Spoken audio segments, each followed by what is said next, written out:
नमस्कार, आप देख रहे हैं प्राइम न्यूज धरनी हिंदी, जहां आपको मिलती हैं देश, दुनिया, राजनीति, खेल और मनोरंजन से जुड़ी हर बड़ी खबर सबसे पहले और पूरी सच्चाई के साथ। शुरुआत करते हैं आज की बड़ी खबरों से। विश्व रेडियो दिवस पर पीएम मोदी का संदेश। रेडियो एक शक्तिशाली माध्यम, जोड़ों का अटूट सेतु। प्रधानमंत्री नरेंद्र मोदी ने विश्व रेडियो दिवस पर रेडियो के महत्व को रेखांकित करते हुए इसे एक शक्तिशाली माध्यम बताया, जो लोगों को जोड़ने और प्रेरित करने का काम करता है। उन्होंने रेडियो इंडस्ट्री से जुड़े सभी लोगों को बधाई दी और मन की बात कार्यक्रम के लिए जनता से सुझाव मांगे।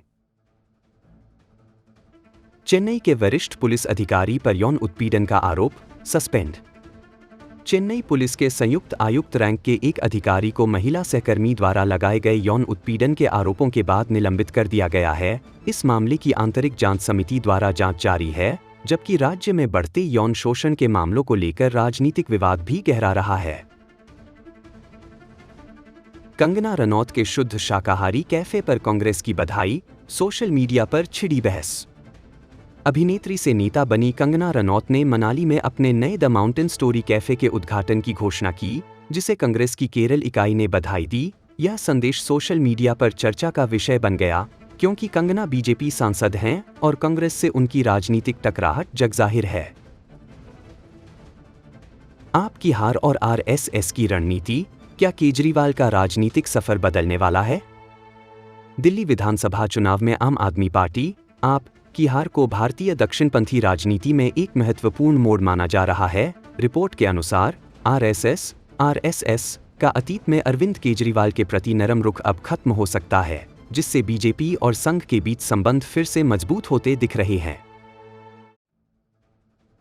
बिहार में पत्नी ने छोड़ा शराबी पति, लोन रिकवरी एजेंट से रचाई शादी। बिहार की इंदिरा कुमारी ने अपने शराबी और हिंसक पति को छोड़कर लोन रिकवरी एजेंट पवन यादव से शादी कर ली। यह प्रेम कहानी पेशेवर मुलाकात से शुरू हुई और 5 महीने तक गुप्त रिश्ते के बाद शादी में बदल गई, लेकिन अब उन्हें परिवार से विरोध और कानूनी कार्रवाई का सामना करना पड़ रहा है। लोकसभा में पेश हुई वक्फ संशोधन बिल पर जेपीसी रिपोर्ट, विपक्ष का भारी हंगामा। वक्फ संशोधन बिल पर संयुक्त संसदीय समिति जेपीसी की रिपोर्ट लोकसभा में पेश होते ही विपक्ष ने विरोध जताया, आरोप लगाया कि उनकी असहमति के नोट्स हटा दिए गए। सरकार ने इसे खारिज किया, लेकिन विपक्ष ने इसे फर्जी रिपोर्ट बताते हुए दोबारा पेश करने की मांग की।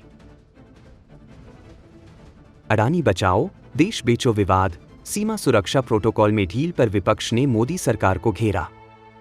गुजरात के कच्छ में अडानी ग्रुप के सौर ऊर्जा प्रोजेक्ट के लिए सीमा सुरक्षा प्रोटोकॉल में ढील देने पर विपक्ष ने मोदी सरकार पर हमला बोला। कांग्रेस और टीएमसी नेताओं ने इसे राष्ट्रीय सुरक्षा के लिए खतरा बताया, जबकि सरकार पर उद्योगपतियों को फायदा पहुंचाने का आरोप लगाया। ओडिशा विधानसभा बजट सत्र, शिक्षा, रोजगार और अधोसंरचना पर जोर, राज्यपाल का बड़ा ऐलान। ओडिशा विधानसभा के बजट सत्र की शुरुआत राज्यपाल हरिबहू काम्भमपति के संबोधन से हुई, जिसमें महिलाओं के लिए सुभद्रा योजना की सफलता, किसानों के लिए बढ़ा एमएसपी, विकसित ओडिशा 2036 फीट का विजन और 1.5 लाख सरकारी नौकरियों के सृजन की घोषणा प्रमुख रही। क्या बीजेडी नेता बीजेपी में हो रहे हैं शामिल? नवीन पटनायक के बयान से बढ़ी सियासी हलचल। विपक्ष के नेता नवीन पटनायक ने चंपुआ विधायक सना महाकुड से बीजेडी बैठक में गैरहाजिर रहने पर सवाल किया और बीजेपी में जाने की संभावना पर तंज कसा। इस बयान से राजनीतिक गलियारों में बीजेडी नेताओं के बीजेपी में शामिल होने की अटकलें तेज हो गई है।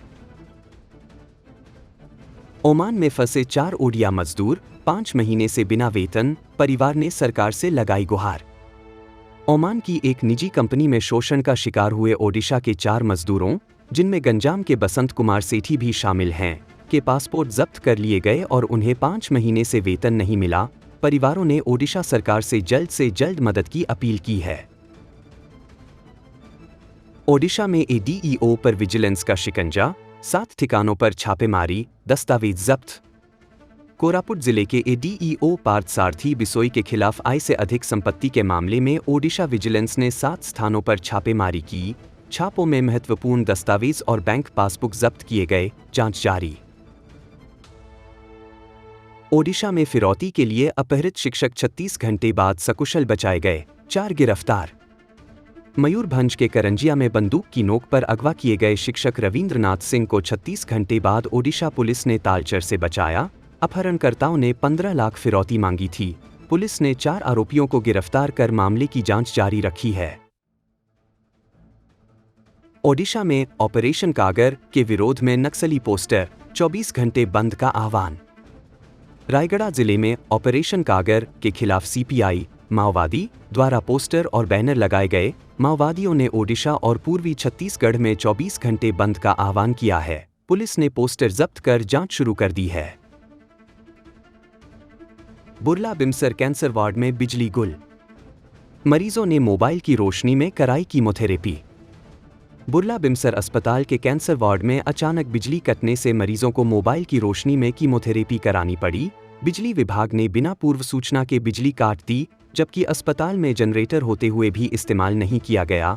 इस घटना पर अस्पताल अधीक्षक डॉक्टर लाल मोहन नायक ने जांच और कार्रवाई का आश्वासन दिया है। पीएम मोदी की वॉशिंगटन यात्रा, यूएस इंटेल चीफ तुलसी गबार्ड से मुलाकात, ट्रंप के साथ प्रेस कॉन्फ्रेंस करेंगे। प्रधानमंत्री नरेंद्र मोदी वॉशिंगटन डीसी पहुंचे, जहां उन्होंने अमेरिकी इंटेल चीफ तुलसी गबार्ड से मुलाकात की और जल्द ही टेक दिग्गज एलन मस्क से भी मिलने वाले हैं। ट्रंप के साथ उनकी बैठक में व्यापार शुल्क, गाजा शांति योजना और अवैध प्रवासियों के निर्वासन जैसे अहम मुद्दों पर चर्चा होने की संभावना है। यूक्रेन शांति वार्ता के लिए ट्रंप पुतिन की ऐतिहासिक मुलाकात तय, सऊदी अरब में होगी बातचीत। अमेरिकी राष्ट्रपति डोनाल्ड ट्रंप और रूसी राष्ट्रपति व्लादिमीर पुतिन जल्द ही सऊदी अरब में यूक्रेन शांति वार्ता के लिए मिलेंगे। हालांकि यूक्रेन को वार्ता से बाहर रखने की अटकलों के बीच ट्रंप ने इस दावे को खारिज किया और कहा कि वे जल्दी से जल्दी युद्ध समाप्त करना चाहते हैं। चीन के 2024 कोयला परियोजनाएं जलवायु लक्ष्यों पर संकट, हरित ऊर्जा बदलाव पर खतरा। चीन ने 2024 में 94.5 गीगावाट कोयला ऊर्जा परियोजनाओं का निर्माण शुरू किया, जो वैश्विक कुल का 93% है। विशेषज्ञों का कहना है कि यह चीन के 2030 तक कार्बन उत्सर्जन शिखर और 2060 तक नेट जीरो लक्ष्य को खतरे में डाल सकता है, जबकि देश ने रिकॉर्ड स्तर पर पवन और सौर ऊर्जा भी जोड़ी है। आरसीबी के नए कप्तान बने रजत पाटीदार, विराट कोहली ने दिया भावुक संदेश। आईपीएल 2025 से पहले आरसीबी ने रजत पाटीदार को नया कप्तान घोषित किया, जिससे विराट कोहली बेहद खुश दिखे। कोहली ने पाटीदार को बधाई देते हुए कहा कि वह टीम को आगे ले जाने में उनका पूरा समर्थन करेंगे। उन्होंने फैंस से भी अनुरोध किया कि वे नए कप्तान का पूरा सहयोग करें और टीम की सफलता के लिए एकजुट रहें। लोकसभा में पेश हुआ नया आयकर विधेयक 2025, 1961 का कानून होगा रद्द। वित्त मंत्री निर्मला सीतारमण ने लोकसभा में नया आयकर विधेयक 2025 पेश किया, जो 1961 के पुराने कानून को बदलने के लिए लाया गया है। यह विधेयक टैक्स कानूनों को सरल बनाने, अनुपालन बढ़ाने और अनावश्यक प्रावधानों को हटाने पर केंद्रित है। इसे समीक्षा के लिए संसदीय समिति को भेजा गया है और 2026 में लागू होने की संभावना है। भारतीय वैज्ञानिकों ने खोजा 78 गुना बड़ा विशाल ग्रह, नाम दिया सबसैटर्न।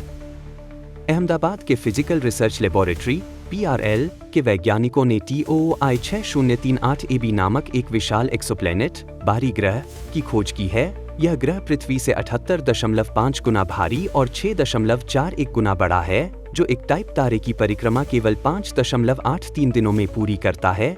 यह सबसैटर्न श्रेणी में आता है, जो हमारे सौर मंडल में नहीं पाया जाता। इस खोज से ग्रहों के विकास और उनकी गतिशीलता को समझने में मदद मिलेगी।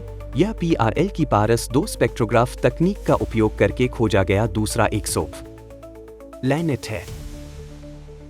आज की खबरों में बस इतना ही। जुड़े रहे प्राइम न्यूज धरनी हिंदी के साथ। अगर वीडियो पसंद आया हो तो लाइक करें, शेयर करें और चैनल को सब्सक्राइब करना न भूलें। धन्यवाद।